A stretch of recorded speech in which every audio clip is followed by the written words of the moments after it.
So today's video. I don't really have the best track record when it comes to TBRs.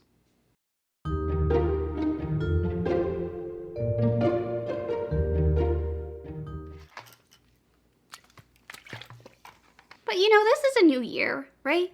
People can get better at doing things. So we're gonna try and do a TBR for this month, which is January.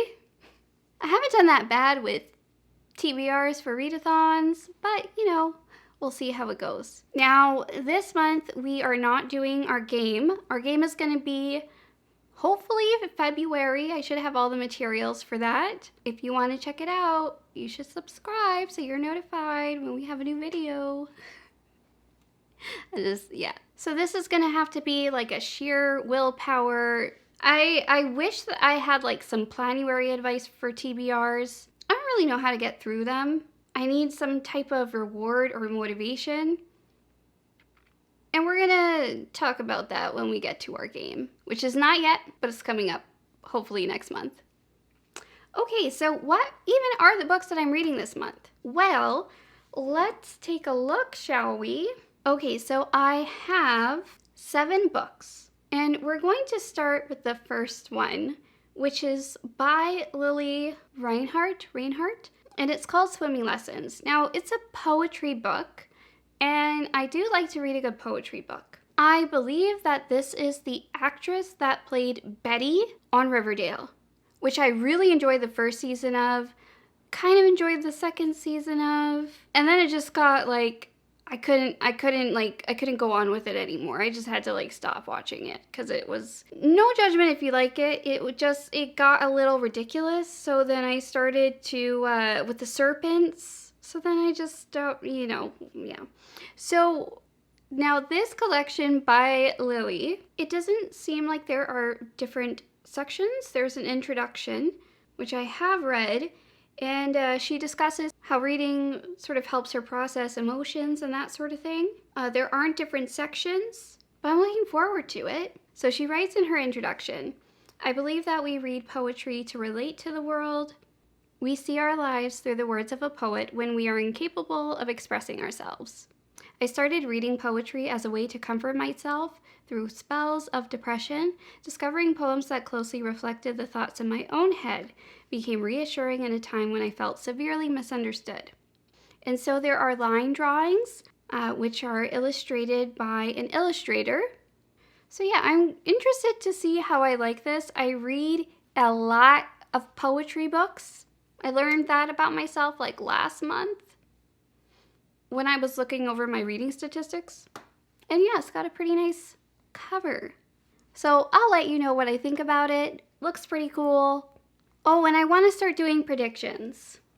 So I am predicting, I can be really harsh at rating things, but I think that this will probably be around maybe a 3.5 to a 4. That is just my predictions going into it. I have no idea what it will be. I am hoping for a 4 or over, but we'll see when we get there. Okay, so the next book is one I'm really looking forward to. It is by Neil deGrasse Tyson, and it's called Letters from an Astrophysicist. So you will probably have seen, if I've included it in my bullet journal video, that I really want to learn a bit more about astrophysics and just physics in general, to be honest.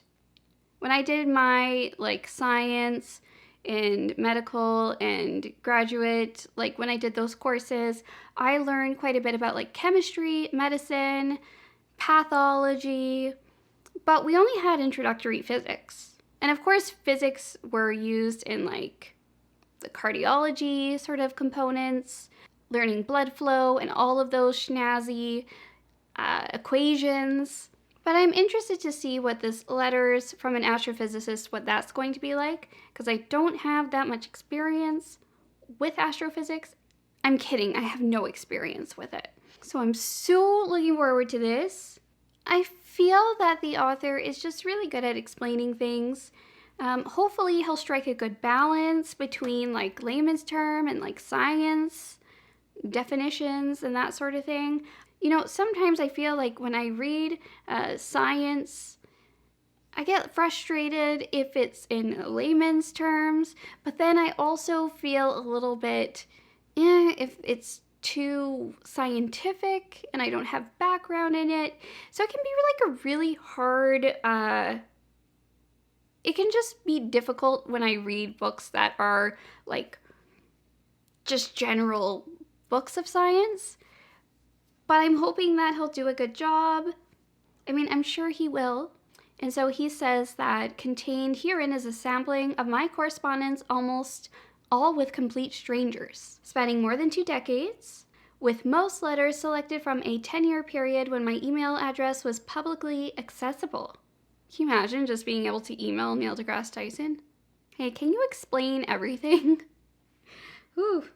He says that the letters to me that communicate significant emotion, curiosity, or anxieties are reported in full. Other letters of the rambling type he kept for brevity. That's so cute. He said, above all else, letters from an astrophysicist is a vignette of wisdom that I have mustered to teach, enlighten, and ultimately commiserate with the curious mind.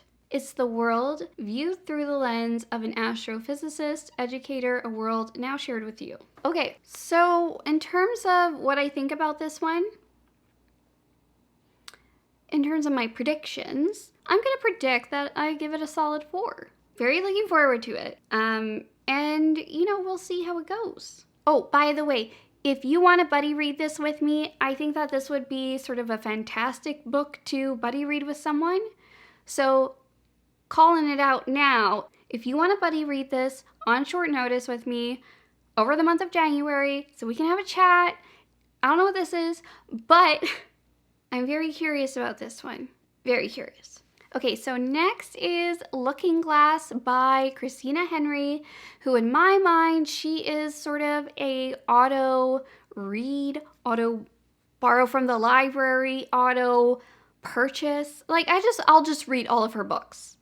I know Izzy from Punk Rock Girl PA loves Christina Henry as well, and I haven't read Looking Glass yet. I don't know what's gotten into me. Usually when she puts out like a new book, I'm just like on it, you know?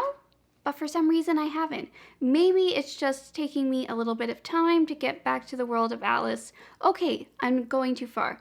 So Looking Glass is sort of a short novella. Well, it's a novella, so it's short. It's supposed to contain different stories from the world of Alice. So the Alice Chronicles by Christina Henry, I just loved. She had a book called Alice, which was a 5-star, loved it to pieces. It was a wonderful book. I have to warn you, before you go out and just like pick up Alice, Alice is one of the best books that I have ever read. Lost Boy is also a book that Christina Henry has written. You gotta know it's dark. So I do not know very much about this at all, except that it is novellas and short pieces from that world. And I really like her dedication here. She writes, for all the girls who saved themselves and all the girls still learning how. Yeah, so if you go into the world of Alice, just know it is a Alice in Wonderland retelling, but it's dark. There's a lot of content warnings. I am predicting that it's going to be at least a 4. In my mind, I'm thinking it's going to be like a 4.5, 4.4. I'll be honest, I'll tell you what I think about it, but I think that it's going to be good. The next book that I have is The Girl Who Chased the Moon by Sarah Addison Allen. Now, I believe that it was during the reading routine swap that I saw Angela and Savannah read this book, and they both really loved it. So it looks like there are 2 women, very different women, and they discover how to find their place in the world no matter how out of place they feel. And it says that Sarah Addison Allen, who is the author, invites you to a quirky little southern town with more magic than a full Carolina moon. Okay, so Emily Benedict comes to Mullaby, North Carolina, hoping to solve at least some of the riddles surrounding her mother's life, such as why did Dulcie Shelby leave her home so suddenly, and why did she vow never to return? But the moment Emily enters the house where her mother grew up and meets the grandfather she never knew, a reclusive, real-life, gentle giant, she realizes that mysteries aren't solved in Mullaby, they're a way of life. And I look down and there's some commentary on baking. I love baking. So I think that this is going to be a good one. Like, I think that I'm going to give it maybe a 3.8 to 4 prediction. I know I have very specific predictions, but I just, yeah. Genres include fiction, magical realism, fantasy, romance, chick lit. I need some chick lit, like chick literature. Contemporary, magic, adult fiction, southern adult. Done. We're going to try it. We're going to see how it goes. All right, so now the next book is called Elazoe by Darcy Little Badger with illustrations by Ravina Kai. So this book I will not discuss very much in depth. I talked about it more in my What I Got for Christmas haul. And we're sort of at this point right now where we're learning about Ellie, who is the main character, who is Elazoe, and she has some powers, and she is able to talk to the dead. At least right now I'm seeing her talking to her dog, who has passed away. And so she's trying to discover what happened with the death of one of her family members. And it's very intriguing. I just haven't had that much time to read it right now, but I really like it so far.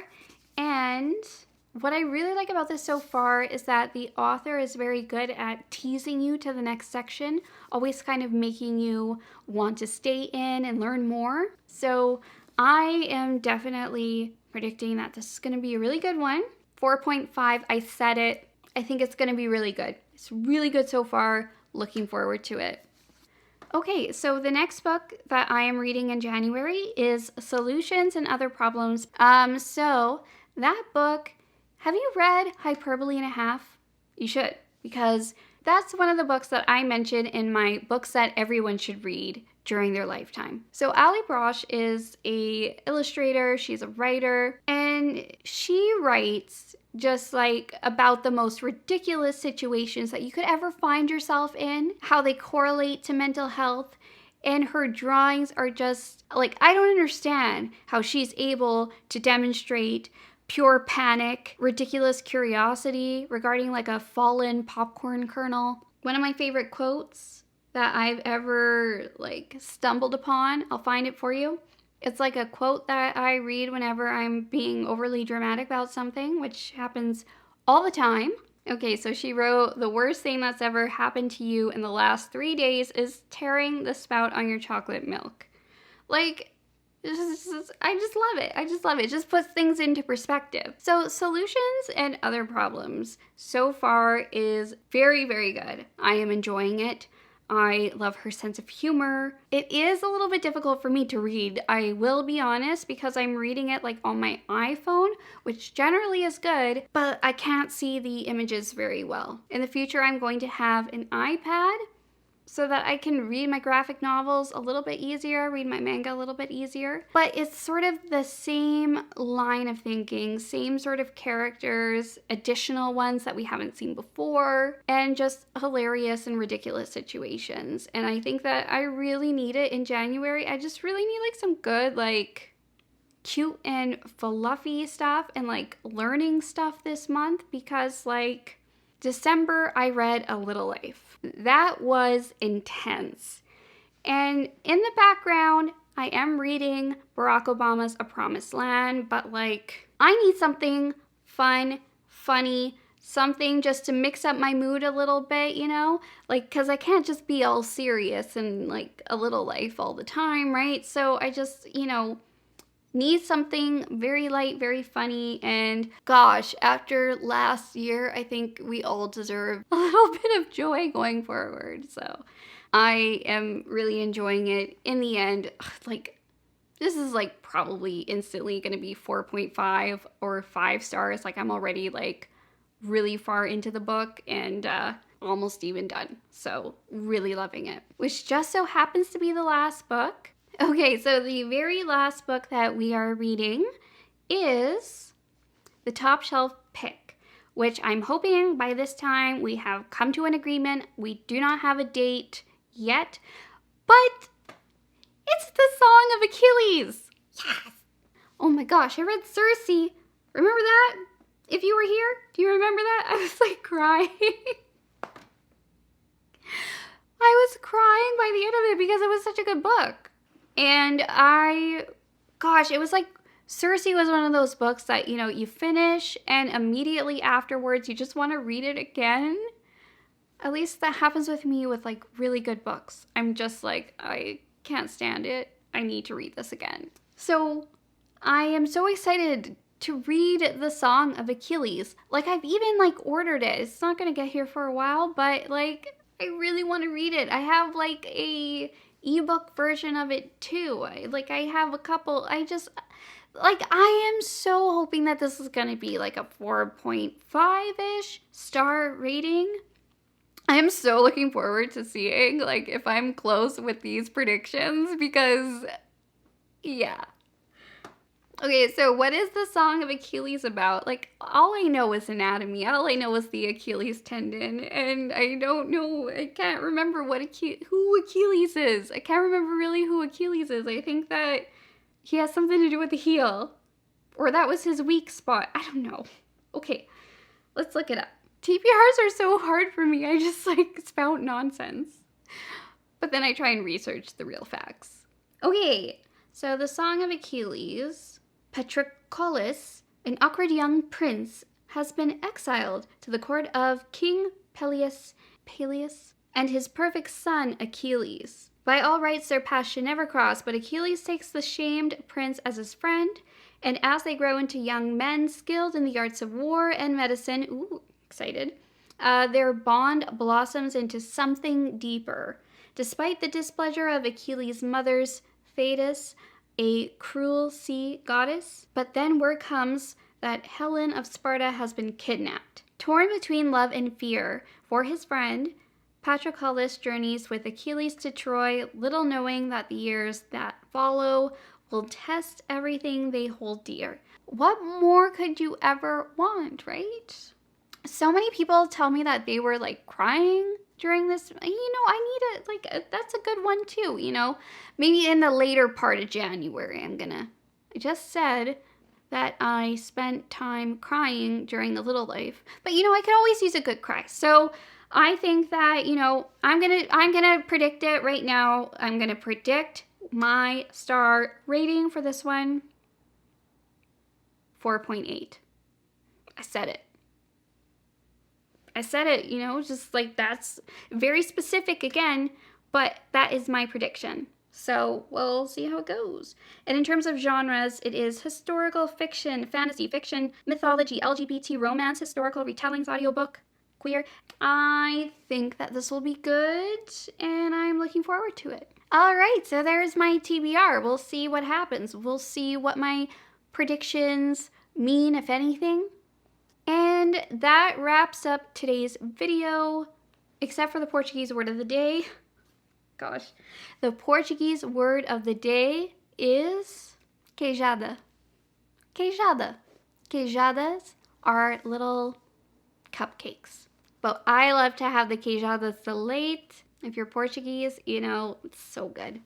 Anyhow, that is everything for today. And we will see you in the future for our 2021 TBR. So that really is everything for today. Bye!